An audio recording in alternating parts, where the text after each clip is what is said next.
Hello everyone, welcome to my channel chem master by Neeraj Mahajan.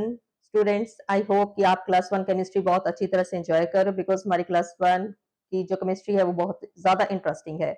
In today's video will study the structure of atom. आपने बहुत ज्यादा already ninth में पढ़ा है structure of atom के बारे में। So now we will do in detail. So in today's video I am going to discuss subatomic particles and the models of atom. अब एक एटम के अंदर क्या क्या होता है, एटम के जो सब पार्टिकल्स, डाल्टन ने तो क्या बोला था कि एटम इज इंडिविजिबल, लेकिन इसकी करेक्शन हुई कि एटम जो है दैट इज डिविजिबल, उसके अंदर उसके सब एटॉमिक पार्ट्स भी हैं। अब सब एटॉमिक पार्ट्स कौन कौन से हैं? Firstly, as we know, they are the protons, electrons and neutrons. तो चलिए हम उसकी थोड़ी सी डिटेल स्टडी करते हैं कि वो कैसे कैसे उनकी डिस्कवरी हुई। तो 3 सब एटॉमिक पार्टिकल्स हैं हमारे पास एटम के अंदर। उनके नेम क्या है? First is electron. इलेक्ट्रॉन को किसने डिस्कवर किया था? इलेक्ट्रॉन को डिस्कवर किया थॉमसन ने। कैसे डिस्कवर किया? By discharge tube experiment. ये सारे आपके एमसीक्यूज में क्वेश्चन आते हैं। उस एक्सपेरिमेंट का नेम क्या था? Discharge tube experiment. We are not going to discuss the experiment, but आपको ये पता होना चाहिए इलेक्ट्रॉन को किसने डिस्कवर किया? थॉमसन ने किया। कैसे किया? बाय डिस्चार्ज ट्यूब एक्सपेरिमेंट किया।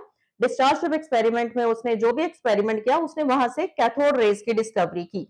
तो कैथोड रेज से हमारे जो है वो इलेक्ट्रॉन्स डिस्कवर हुए। तो उसने क्या डिस्कवर करा? Cathode rays. कैथोड रेज जो है वो नेगेटिव चार्ज होती हैं, इसीलिए इलेक्ट्रॉन्स को उसने नेगेटिव चार्ज दिया। क्लियर? तो सबसे पहले आप कैथोड रेज की प्रॉपर्टीज भी हमें पता होनी चाहिए। अब कैथोड रेज की प्रॉपर्टीज क्या है? First property, they travel in straight line, हमेशा स्ट्रेट लाइन में ट्रेवल करती हैं। कैथोड रेज दे शो मैकेनिकल इफेक्ट, अगर उनके रास्ते में कोई चीज आ जाएगी तो वो उसको रोटेट कर देंगी। दे शो इलेक्ट्रिकल इफेक्ट, अगर आप इलेक्ट्रिक फील्ड अप्लाई करते हो तो जो कैथोड रेज हैं ये, क्योंकि इनके ऊपर नेगेटिव चार्ज है तो ये पॉजिटिव की तरफ बेंड हो जाती हैं। So they show electrical effect also. They show heating effect also, अगर आप ग्लास ट्यूब को टच करते हो तो ग्लास जो आपकी डिस्चार्ज ट्यूब है ये काफी ज्यादा गर्म हो जाती है, हीटिंग इफेक्ट शो करती है। It shows penetrating effect also, penetrating effect भी शो करती है। नेक्स्ट है जो कैथोड रेज है, it does not depend upon nature of gas. Cathode rays nature पर डिपेंड नहीं करती है, nature of gas. So these are the few characteristics of cathode rays. अब कैथोड रेज को हमने क्या नाम दे दिया? दीज आर कॉल्ड इलेक्ट्रॉन्स, यहीं से इलेक्ट्रॉन्स की डिस्कवरी हुई। अब एक इलेक्ट्रॉन के ऊपर चार्ज कितना होता है और मास कितना होता है ये आपको पता होना चाहिए। इलेक्ट्रॉन के ऊपर जो चार्ज होता है इट इज नेगेटिव, ये हमेशा नेगेटिव होता है, 1.602 इंटू 10⁻⁻19 कूलम। और ये जो चार्ज है ये किसने डिस्कवर किया था? आपको साइंटिस्ट के नेम पता होने चाहिए। मिलिकन ने किया था और उसके एक्सपेरिमेंट का नेम क्या था? Oil drop method. Oil drop method से उसने चार्ज डिस्कवर किया था। नेक्स्ट है mass. Mass of electron is 9.1 into 10⁻31 kilogram. और ये जो इलेक्ट्रॉन का मास है ये हमने हाइड्रोजन के मास के साथ कंपेयर करना है, and it is 1/1837 of hydrogen atom. So ये था हमारा इलेक्ट्रॉन जो कि डिस्चार्ज ट्यूब एक्सपेरिमेंट से थॉमसन ने डिस्कवर किया था। अब हमने ये तो डिस्कवर कर लिया कि एटम के अंदर नेगेटिव चार्ज वाली कोई चीज है जिसको हमने इलेक्ट्रॉन बोल रहे हैं, लेकिन हम हमेशा अपने एटम को क्या बोलते हैं? It is neutral. तो न्यूट्रल एक चीज तभी होती है कि जब उसके अंदर पॉजिटिव और नेगेटिव चार्जेस सेम रहते हैं। और अगर जो एटम है उसके अंदर नेगेटिव चार्ज वाली चीज है electron, it mean something positive must be present in the atom. अब वो पॉजिटिव चीज की तरफ ध्यान गया साइंटिस्ट की तरफ, तो अगेन यही वाला एक्सपेरिमेंट फिर से रिपीट हुआ, लेकिन इन द रिवर्स डायरेक्शन। तो वहां से हमारी किस चीज की डिस्कवरी हुई? या इलेक्ट्रॉन। दूसरी बार जब रिवर्स डायरेक्शन में ये किया तो हमारी जो डिस्कवरी हुई दैट इज एनोड रेज। अब क्योंकि रिवर्स डायरेक्शन में किया था तो एनोड रेज के ऊपर जो है वो पॉजिटिव चार्ज होता है, सेम अमाउंट में होता है, जितना नेगेटिव चार्ज है उतना ही पॉजिटिव चार्ज रहेगा, सेम अमाउंट में रहेगा। इनको हमने नाम दिया प्रोटॉन। तो यहां से क्लैरिटी होगी कि जितने इलेक्ट्रॉन्स होते हैं उतने ही प्रोटॉन्स होते हैं, प्रोटॉन्स के ऊपर पॉजिटिव चार्ज होता है। और ये इसका क्रेडिट किसको जाता है? किस साइंटिस्ट ने ये डिस्कवरी की थी प्रोटॉन्स की? गोल्डस्टीन। ये आपको साइंटिस्ट के नेम पता होने चाहिए। गोल्डस्टीन ने प्रोटॉन्स की डिस्कवरी की थी। अब जो प्रोटॉन है इसके ऊपर चार्ज कितना होता है और मास कितना होता है? द चार्ज, क्योंकि अब सेम है, चार्ज ये होगा plus 1.602 into 10 raised to power minus 19 coulomb, और जो मास है प्रोटॉन का it is 1.67 into 10 raised to power minus 27 kilogram, और ये जो मास है it is equal to the mass of hydrogen atom, वो 1/8 था, ये equal to the mass of hydrogen atom. तो अब हमने डिस्कवरी कर ली, और ये जो कैरेक्टरिस्टिक्स हमने लिखे हैं ऊपर कैथोड रेज के सारे कैरेक्टरिस्टिक्स एनोड रेज भी फॉलो करती है, but there is one difference, anode rays depend upon the nature of gas. Clear, ये चीज ध्यान में रखनी है, ये एमसीक्यूज में पूछा जाता है। Anode rays depends upon the nature of gas. अब इसके बाद थर्ड एक पार्टिकल आया, दैट इज द, और किसी चीज की जो डिस्कवरी हुई वो था हमारा न्यूट्रॉन। अब न्यूट्रॉन क्या होता है, न्यूट्रॉन के ऊपर कोई चार्ज नहीं होता, इसीलिए इसका नाम न्यूट्रॉन रखा गया, क्योंकि ये न्यूट्रल पार्टिकल है। तो थर्ड जो हमारा सब एटॉमिक पार्टिकल है वो क्या है, न्यूट्रॉन, जिसके ऊपर कोई भी चार्ज नहीं होता है, लेकिन इसका जो मास है it is equal to that of the hydrogen atom. So there are overall 3 sub atomic particles, protons, electrons and neutrons. तो कौन कौन से हुए हमारे 3 sub atomic particles, protons, neutrons and electrons. जो न्यूट्रॉन है इसके ऊपर कोई चार्ज नहीं होता है, इसके ऊपर नेगेटिव चार्ज होता है, इसके ऊपर पॉजिटिव चार्ज होता है। It was discovered by Goldstein, it was discovered by Thomson, और इसको किसने डिस्कवर किया था, चैडविक ने। साइंटिस्ट के नेम आपको पता होने चाहिए। तो हमने 3 सब एटॉमिक पार्टिकल्स अपने एटम के अंदर डिस्कवर कर लिए हैं। नाउ नेक्स्ट हमारे पास चीज है, अब हमने ये तो डिस्कवर कर लिया कि एटम के अंदर ये चीज है, नेक्स्ट हम डिस्कस करेंगे कि ये जो तीनों चीजें हैं ये कहां कहां होते हैं एटम के अंदर। तो इसी के बेस पे साइंटिस्ट ने अब नई सर्च शुरू कर दी, that was the model of atom. इससे पहले हम डिस्कवर करते हैं, हम डिस्कस करेंगे representation of your atom, representation of atom और एलिमेंट। आपने किसी एलिमेंट को रिप्रेजेंट करना है तो कैसे करते हैं, इट इज ZXA। Z क्या है आपका, एटॉमिक नंबर, बहुत इंपॉर्टेंट चीज है ये। X क्या है आपका, नेम ऑफ एलिमेंट, ये बेसिक है लेकिन बहुत बहुत इंपॉर्टेंट है। A क्या है आपका, मास नंबर। जो एटॉमिक नंबर है it is equal to the number of protons और नंबर ऑफ इलेक्ट्रॉन्स। जितने किसी एलिमेंट के अंदर प्रोटॉन्स होते हैं या इलेक्ट्रॉन्स होते हैं वो क्या रिप्रेजेंट करता है, उसका atomic number. Name of element तो कुछ भी हो सकता है, हमने 110 एलिमेंट्स हमारे पीरियोडिक टेबल में है। मास नंबर क्या है, it is the number of proton plus number of neutrons. Clear हो गया। अब ये रिप्रेजेंटेशन है, तो हमें किसी के एटॉमिक नंबर से प्रोटॉन्स का पता चल जाता है, इलेक्ट्रॉन का पता चल जाता है। मास नंबर हमें क्या बताता है, number of protons plus neutron. अगर आपने नंबर ऑफ न्यूट्रॉन्स निकालने हैं किसी भी एलिमेंट के तो आप कैसे निकालोगे, फॉर्मूला क्या है, mass number minus atomic number. For example मेरे पास है सोडियम, लाइक सोडियम की रिप्रेजेंटेशन, उसका एटॉमिक नंबर क्या है सोडियम का, 11। सिंबल क्या है उसका सोडियम का, Na। मास नंबर क्या है सोडियम का, 23। अब इसको मैं रिप्रेजेंट कैसे करूंगी, 11 सोडियम 23। ये 11 क्या है मेरा atomic number, means number of protons in sodium कितने हैं, 11। Number of electrons in sodium it is equal to 11। Number of neutrons कितने होंगे, मास नंबर 23 है, एटॉमिक नंबर 11 है, सो दैट इज द 12। सो मेरा आंसर क्या आ गया, 11 11 12। तो इस तरह से आप किसी भी एलिमेंट के अंदर प्रोटॉन्स, न्यूट्रॉन्स और इलेक्ट्रॉन्स कैलकुलेट कर सकते हो। इसी से रिलेटेड मैं आपको अभी एक छोटा सा न्यूमेरिकल करवाती हूँ जो कि आपको एग्जाम में भी आता है और आपको हर हाल में पता होना चाहिए। छोटा सा एक टेबल है, किसी फॉर्म में भी आपको आ सकता है, बड़े बड़े एलिमेंट्स आपको दे सकते हैं and you have to write the atomic number, number of electrons, mass number, protons, neutrons etcetera. So चलिए हमारे पास एक टेबल हम बनाते हैं, ये हमारा टेबल है। These are the element, oxygen है, एल्यूमिनियम है, क्लोराइड आयन है, Mg2 पॉजिटिव है, ठीक है। देन उसके पास मुझे दे रखा है मास नंबर। मास नंबर मुझे क्या क्या दिए हैं, सिर्फ एल्यूमिनियम के आगे 27 लिखा है, इसके आगे मुझे 35 लिखा है, क्लियर।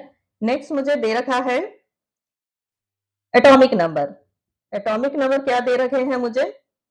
8 यहाँ पर, और कुछ नहीं बताया हुआ। चलिए नेक्स्ट मुझे दे रखे हैं नंबर ऑफ प्रोटॉन्स। प्रोटॉन्स में मुझे क्या क्या बताया हुआ है? 17। यहाँ इतना ही मुझे बताया है।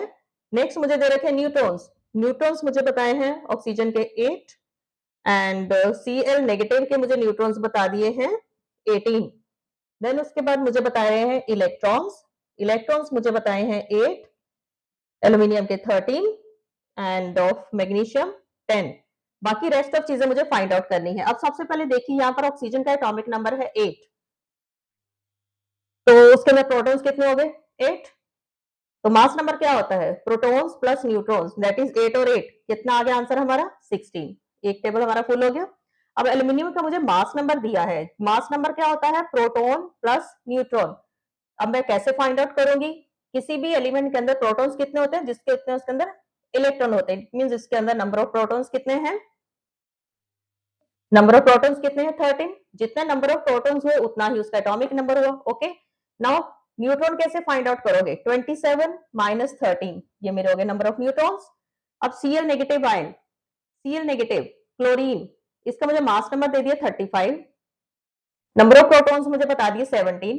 जितने नंबर ऑफ प्रोटॉन्स होते हैं उतना ही उसका एटॉमिक नंबर होता है। So it's complete. Now Mg2 positive, इसका मुझे क्या दे रखा है? सॉरी, मुझे न्यूट्रॉन बताए हैं इसके। अब मुझे इसके नंबर ऑफ इलेक्ट्रॉन्स बताए हैं 10। तो जितने इलेक्ट्रॉन्स होते हैं उतने प्रोटॉन्स होते हैं। I will write 10 here. Clear? अब जितना प्रोटॉन्स होते हैं, जितने इलेक्ट्रॉन्स होते हैं उतना ही उसका एटॉमिक नंबर होता है। तो यहां पर मैं क्या लिखूंगी? Number of protons. अब यहां पर एक ट्विस्ट है, ठीक है? Mg2 पॉजिटिव और यहां पर है Cl नेगेटिव। नेगेटिव का मतलब होता है एडिशन ऑफ इलेक्ट्रॉन, पॉजिटिव का मतलब होता है loss, loss of electron. Cl negative, negative का मतलब क्या हो गया? Addition of electron. जितने साइन उतने ही। Cl नेगेटिव, एक इलेक्ट्रॉन की एडिशन हुई है, तो इलेक्ट्रॉन की एडिशन का मतलब प्रोटॉन सेम रहेगा लेकिन उसके अंदर इलेक्ट्रॉन ज्यादा है। आप चेक कर सकते हैं यहाँ पर नंबर ऑफ प्रोटॉन 17 है लेकिन नंबर ऑफ जो इलेक्ट्रॉन्स हैं वो कितने हैं? 18 है। तो ये हमारा ठीक हो गया। अब Mg2 पॉजिटिव में देखिए number of protons, number of protons मुझे फाइंड आउट करने हैं। इसका मुझे मास नंबर दे दिया हुआ है 24। मास नंबर मुझे दिया है, क्लियर? 24 दिया है। मास नंबर का मतलब क्या हो गया? P प्लस एन, और साथ में मुझे दे दिए हैं इलेक्ट्रॉन्स, तो इट मींस सॉरी न्यूट्रॉन्स मुझे दे दिए 12। अगर न्यूट्रॉन 12 है तो प्रोटॉन्स कितने हो गए? वो भी 12 होने चाहिए। तो मैं यहाँ पर 12 लिखूंगी। अब जितने प्रोटॉन्स हैं उतना एटॉमिक नंबर है। अब यहाँ पर इलेक्ट्रॉन्स 10 क्यों आए हैं? क्योंकि यहाँ पर 2 पॉजिटिव है। 2 पॉजिटिव का मतलब आपने 2 इलेक्ट्रॉन्स कम लिखने हैं। So in this way we have completed our table. तो इस तरह के क्वेश्चंस आपको बहुत सारे आते हैं। एक प्रैक्टिस के लिए क्वेश्चन आप लिखिए, ठीक है? ये आप करिए, ट्राई करिए। The number of electrons, protons and neutron in species are 18, 16 and 16. Assign proper symbol to the species. Very important question. So try it. अगर आपको solve हो जाता है it means आपको ये topic समझ में आ गया है। Next हमारे पास चीज है, हमारे subatomic particles से related ही चीज है, that is the term isotopes, isobars. ये आपने ऑलरेडी भी पढ़ी है। इससे रिलेटेड और भी हमारे पास चीजें हैं। आइसोटोप्स क्या होती हैं? These are the elements of same atom. ये ध्यान में रखने वाली चीज है जो कि इसमें हम मिस्टेक करते हैं। These are the elements of same atom with same atomic number but different mass number. Atomic number same रहेगा लेकिन मास नंबर अलग रहेगा। फॉर एग्जाम्पल हम डिस्कस कर लेते हैं 1H1, 1H2, 1H3। 1H1 को हम क्या बोलते हैं? प्रोटियम। 2 वाले को हम क्या बोलते हैं? ड्यूटेरियम। 3 वाले को हम क्या बोलते हैं? ट्रिटियम। अब आप चेक करिए, तीनों के केसेस में एटॉमिक नंबर सेम है 1 1 1, ठीक है? सेम नंबर एटॉमिक नंबर है बट मास नंबर देखिए 1 2 3 and these are the elements of same atom of hydrogen. Similarly हमारे पास कार्बन है C612 C613, देन हमारे पास क्लोरीन है 17Cl35 17Cl37. So lot of isotopes and इनकी मेडिकल इंपॉर्टेंस बहुत ज्यादा है। नेक्स्ट हमारे पास टर्म आती है आइसोबार्स। आइसोबार्स क्या है, इसका reverse. These are the elements of different elements. Different elements के होते हैं, ये आपको लाइन हर हाल में पता होनी चाहिए, हम यहीं पर गलती करते हैं। With different atomic number but same mass number. इसके एग्जाम्पल हम क्या दे सकते हैं, लाइक मेरे पास है calcium and then argon.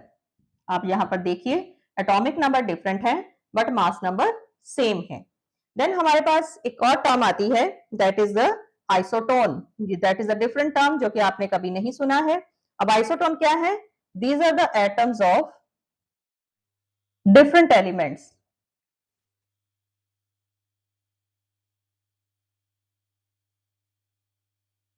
Atoms of different elements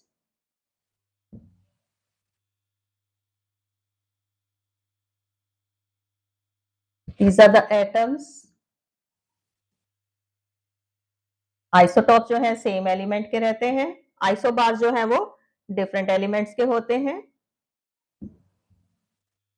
और जो आइसोटोन्स हैं these are the atoms of different elements having same number of neutrons.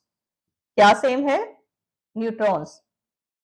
Neutron same है। लेट्स चेक 14Si30, हमारे पास कुछ एग्जांपल हैं। 15 phosphorus 31, 16 sulphur 32। So let's check the number of neutrons.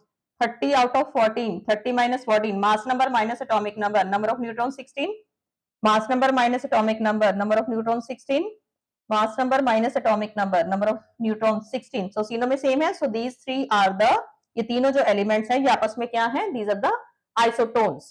Next हमारे पास term आती है आइसो इलेक्ट्रॉनिक स्पीशीज। अब iso electronic species क्या होती है, ऐसे एलिमेंट्स जिसमें नंबर ऑफ इलेक्ट्रॉन सेम रहते हैं।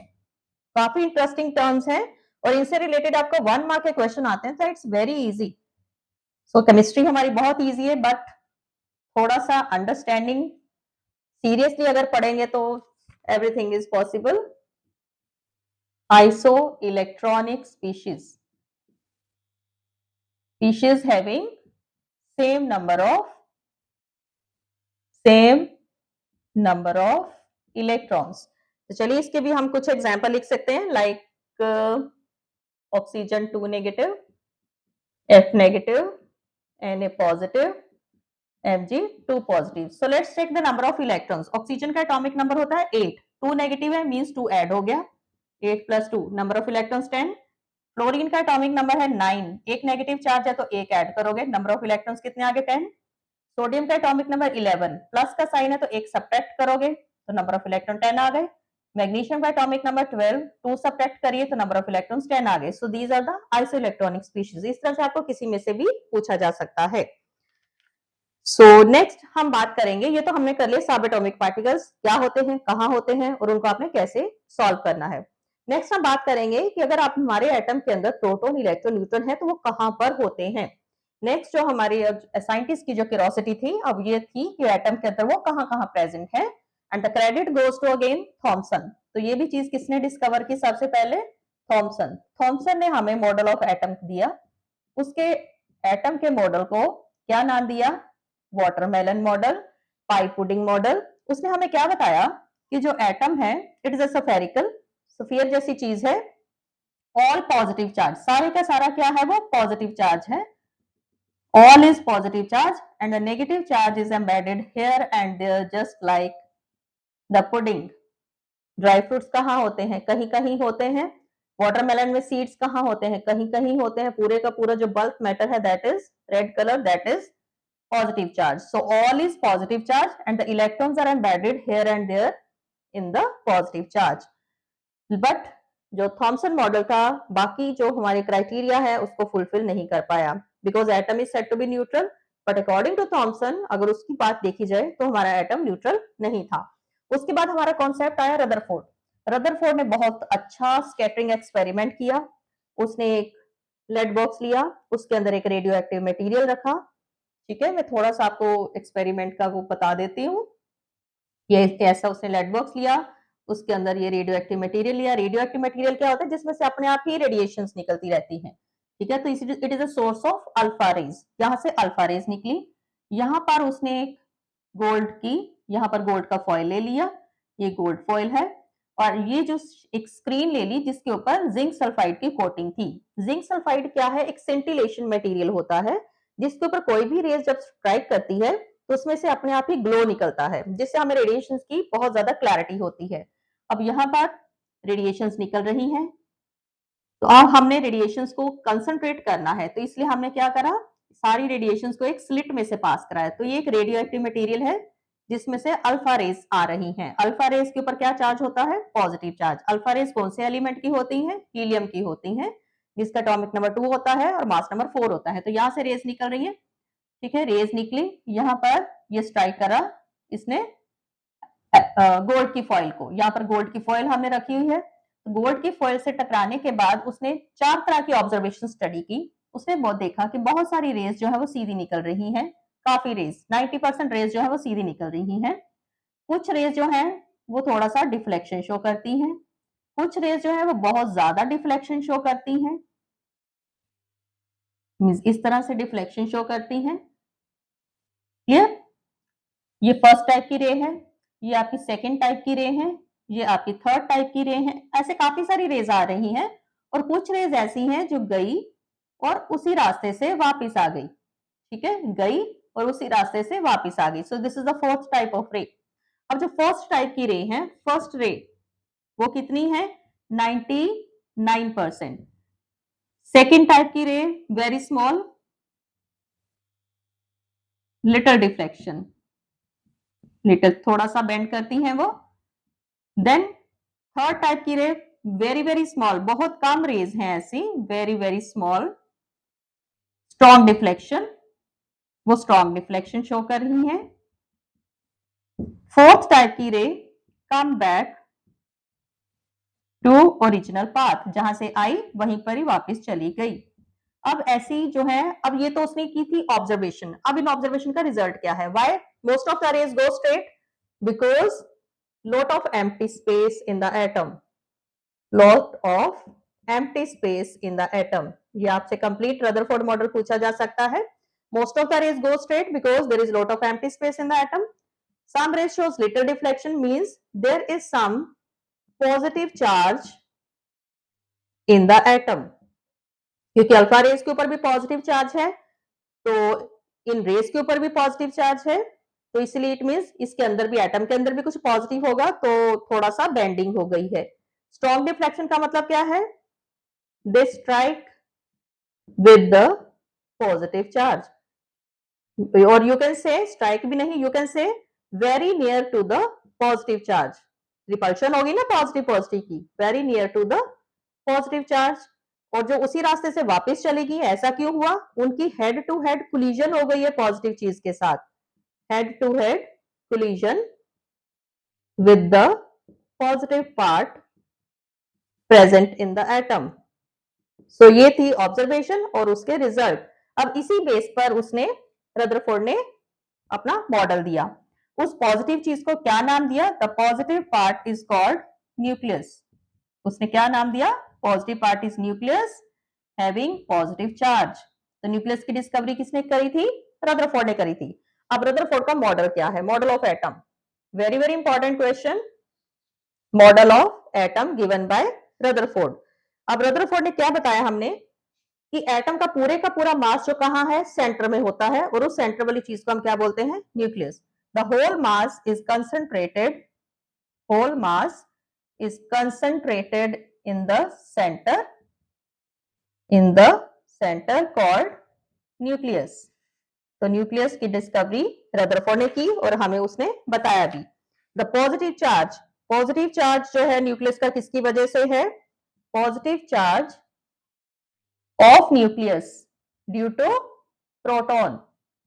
तो उसने हमें साथ में ये भी बता दिया कि प्रोटॉन्स कहां पर होते हैं? न्यूक्लियस के अंदर होते हैं। थर्ड उसने क्या बताया? Nucleus surrounded by electron, nucleus के आसपास क्या होते हैं? Electrons, and they revolve around nucleus just like planets. जिस तरह से प्लैनेट सन के आसपास घूमते हैं, उसी तरह से जो इलेक्ट्रॉन है वो न्यूक्लियस के आसपास घूमते हैं, और उसने इन इलेक्ट्रॉन्स को प्लैनेटरी इलेक्ट्रॉन्स का नेम दिया है। तो उसने हमें क्या बता दिया कि न्यूक्लियस के अंदर एटम के अंदर एक पॉजिटिव चार्ज चीज है जिसको हम न्यूक्लियस कहते हैं, प्रोटॉन्स न्यूक्लियस के अंदर होते हैं, इलेक्ट्रॉन्स न्यूक्लियस के बाहर होते हैं, और वो कंटिन्यूअसली रिवॉल्व करते हैं just like the planets. So this was the Rutherford model of atom. But इतना ज्यादा काम करने के बाद, इतनी बड़ी हमें अचीवमेंट देने के बाद, हमें इतनी बड़ी नॉलेज देने के बाद, Rutherford was failed because Rutherford के अकॉर्डिंगली इलेक्ट्रॉन्स न्यूक्लियस के आसपास रिवॉल्व करते हैं। एक और साइंटिस्ट था मैक्सवेल, उसने बोला कि अगर कोई एक चार्ज चीज है और वो कॉन्टिन्यूसली एक्सेलरेशन शो करती है, अब कोई चीज कॉन्टिन्यूसली घूमे रिवॉल्व करते जा रही है, तो अल्टीमेटली उसकी जो वेलोसिटी है वो एक्सेलरेशन शो करेगी। तो उसकी स्पीड बढ़ती जा रही है, तो इलेक्ट्रॉन एक चार्ज पार्टिकल है और वो एक्सेलरेशन भी शो करता है। तो मैक्सवेल ने कहा कि जब कोई चार्ज पार्टिकल एक्सेलरेट होता है, ultimately it loses its energy. तो जब इलेक्ट्रॉन की एनर्जी खत्म हो जाएगी, it will directly fall into the nucleus, but it never happens. But Rutherford has no answer of this drawback, so Rutherford model was failed. So in next video, in next video I will discuss photoelectric effect and your Planck's quantum theory with electromagnetic radiation. So watch class 11 videos on every Monday and Wednesday at 7 p.m. हर बार देखनी है, इसको subscribe करिए ताकि आपका कोई भी important topic छूट नहीं जाए, because I am covering all the important topics of your NCERT strictly according to NCERT. All numericals are from NCERT. So don't forget to watch, share and subscribe. देखिए और इसके अच्छी तरह से नोट्स बनाइए। सब्सक्राइब करना बिल्कुल नहीं भूलना है। Thank you for watching my video.